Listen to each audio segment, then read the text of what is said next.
안녕하세요. 오늘은 당신 손안의 그 자료, 교육부 주요 정책 기획 보고서를 좀 같이 살펴보려고 합니다. 아, 네.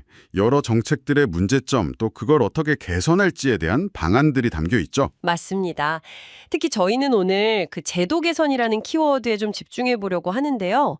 뭐랄까, 기준이 없거나 좀 애매해서 생기는 문제들 있잖아요. 네, 그렇죠. 그런 혼란이나 격차를 줄이려는 시도들이 보이는 보고서입니다. 그래서 저희 목표는 이 보고서가 딱 짚어내는 문제들, 그리고 제시하는 해법들, 그 핵심을 좀 명확하게 이해해 보는 겁니다. 좋습니다. 교육 정책에서 사실 일관된 기준, 이 표준화라는 게 교육의 질이나 또 형평성 확보에 정말 중요하거든요.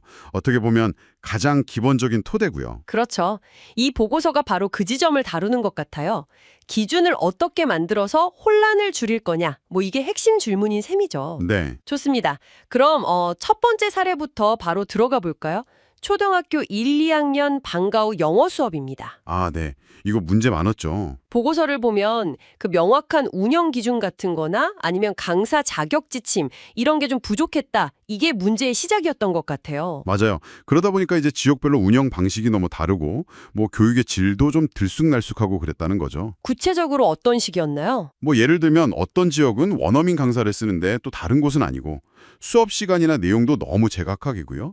그러니까 학부모님들도 좀 혼란스러워 하셨다고 하고요. 아, 그게 바로 이제 기준이 없다 보니까 생긴 운영 편차, 그리고 교육 품질의 차이 문제였군요. 네, 정확합니다. 그래서 해결책은 뭔가요? 보고서에서는 그 운영 기준 있잖아요. 예를 들면 뭐 대상 학년이라던가 강사 자격, 운영 시간 같은 것들 이걸 아예 법령에 딱 명시를 하자는 거예요. 아, 법령이에요. 네. 그리고 표준화된 매뉴얼도 만들어서 보급하고요. 결국에는 교육 과정의 어떤 적절성을 확보하고 지역 간 격차를 좀 해소하겠다 이런 의도로 보이네요. 여기서 근데 좀 더 생각해 볼 지점은요. 이게 단순히 행정 편의 문제만은 아니라는 거예요. 아, 그런가요? 네. 특히 초등 저학년 영어 교육에서 기준을 통일한다는 건 어떻게 보면 모든 학생들한테 좀 공정한 출발선을 제공하겠다. 이런 의지가 보이는 거거든요. 아, 교육 기회의 균등이라는 좀 더 큰 가치랑 연결되는군요. 그렇죠. 어릴 때부터 벌어지는 그런 교육 격차에 대한 고민이 좀 담겨 있다고 볼 수 있는 거죠. 네, 의미가 있네요. 자, 다음은 고교 학점제입니다. 이것도 사실 학생들이 원하는 과목을 듣고 학점을 따서 졸업하는 거잖아요. 네, 맞습니다. 여기서도 좀 비슷한 문제가 있었다고요? 네, 여기서는 과목 이수 기준이 문제로서요. 이게 학교장 자율에 좀 맡겨져 있다 보니까 아, 자율해요? 그럼 어떤 문제가 생기죠? 같은 과목을 들어도 학교마다 성적 처리 방식이나 아니면 그 성취 기준 해석이 달라질 수 있다는 우려가 있었던 거죠. 그럼 학점의 의미가 학교마다 달라질 수도 있겠네요. 바로 그겁니다. 그러면 이제 제도의 어떤 공정성이나 신뢰성, 여기에 좀 의문이 생길 수밖에 없겠죠. 네, 충분히 그럴 수 있겠네요. 그래서 개선안은 뭔가요? 그래도 이게 비슷해요. 그 과목 이수 기준, 그러니까 뭐 출석이라던가 수행평가, 학업 성취도 기준 같은 걸 통합해서요.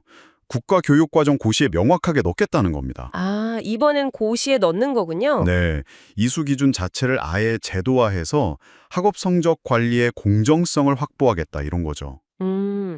고교 학점제가 좀 성공적으로 자리 잡으려면 이런 기준 표준화가 정말 필수적이겠네요. 그렇습니다. 이게 단순히 그냥 고등학교 안의 문제를 넘어서요. 좀 길게 보면 대입 공정성하고도 바로 연결될 수 있는 부분이거든요. 아, 대입까지요? 네, 기준이 표준화되어야 나중에 비교가 가능해지니까요. 아주 중요한 부분이죠. 그렇군요.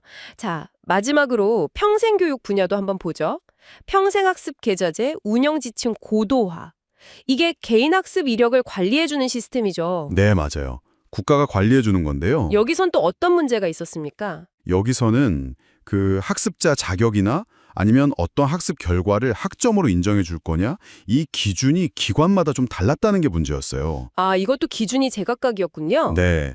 그러다 보니까 학습 이력 관리에 좀 혼선이 생길 수 있고 또 이 계좌 자체를 믿을 수 있냐? 이런 신뢰성 문제가 또 불거질 수 있는 거죠. 그래서 이것도 역시 기준을 표준화하는 방향이겠네요. 맞습니다. 학습 이력 인정 기준을 유형별로 좀 표준화하고요. 또 교육기관들이 참고할 수 있는 운영 매뉴얼이나 온라인 시스템 연계 기준 같은 거 있잖아요. 이런 걸 법령으로 만들어서 서비스의 일관성을 확보하겠다 이런 계획입니다. 아, 이것도 법령화까지. 네. 평생에 걸쳐서 쌓는 그런 다양한 배움들을 어떻게 공정하게 기록하고 또 인정할 것인가. 이게 참 중요한 질문인 것 같아요. 그렇죠. 이게 단순히 개인의 어떤 경력 관리 차원을 넘어서요. 사회 전체적으로 봤을 때 인적 자원을 어떻게 파악하고 활용할 것인가 이런 문제하고도 다 연결이 되거든요. 그렇겠네요. 평생 학식 사회로 가는 데 있어서 어떤 기반을 다지는 작업이다. 이렇게 볼 수도 있겠어요. 네, 맞습니다. 자, 그럼 오늘 살펴본 사례들을 좀 종합해 보면요. 이 보고서는 결국 초등 방과후 수업에서부터 고교 학점제, 그리고 평생교육까지 이 모든 영역에서 기준이 좀 불분명해서 생기는 문제들이 있잖아요. 네. 이걸 제도 개선, 그러니까 명확한 기준을 만들고 또 법적인 근거를 마련하는 방식으로 해결하려고 한다.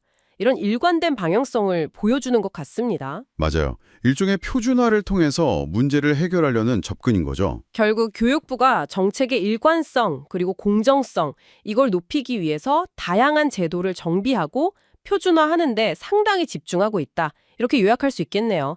예측 가능성을 높이고 격차를 줄이려는 노력이고요. 네, 그렇습니다. 여기서 이제 당신이 한 번 더 좀 깊이 생각해 볼 지점은 바로 이거인 것 같아요.